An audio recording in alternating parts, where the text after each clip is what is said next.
জয়গুরু বন্ধুরা, দাস কিচেনের একটি নতুন ব্লগে সবাইকে স্বাগত। আজ আমরা রান্না করব ছোট মাছ দিয়ে আলু দিয়ে মাখা মাখা তরকারি। তার জন্য মশলার জন্য নিয়ে নিয়েছি পেঁয়াজ, টমেটো আর লঙ্কা। আর এদিকে কড়াই বসিয়ে দিয়েছি, কড়াইয়ে তেল দেওয়াই ছিল। সোমবাসের জন্য দিয়ে দিচ্ছি পেঁয়াজ আর কালো জিরে। সোমবাসটা হয়ে গেছে, এখন কেটে রাখা আলুগুলো ভালো করে নুন আর হলুদ দিয়ে ভেজে নেব।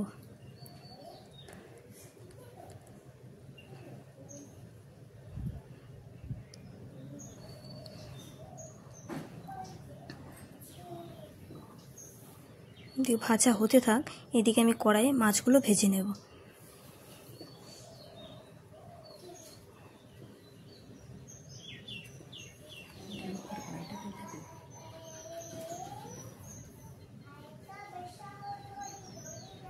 এদিকে আলুটা ভাজা প্রায় হয়েই গেছে।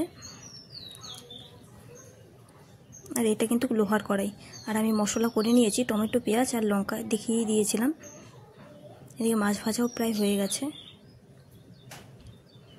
আলু ভাজি হয়ে গেছে। এখন আমি মশলাটা অ্যাড করছি। এখন মশলাটা দিয়ে আলুর সাথে ভালো করে কষিয়ে নেব।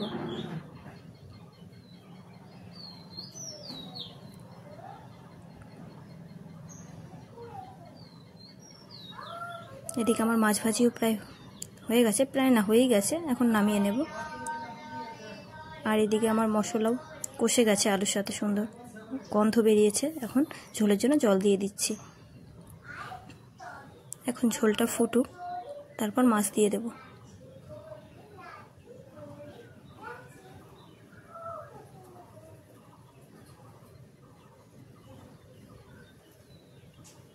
আর একটু ঝোল লাগবে বলে মনে হলো, তাই ঝোল দিয়ে দিলাম।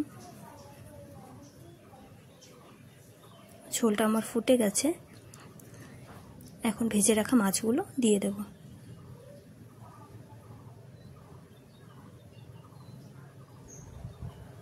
একটু ভালো করে নেড়ে নেব।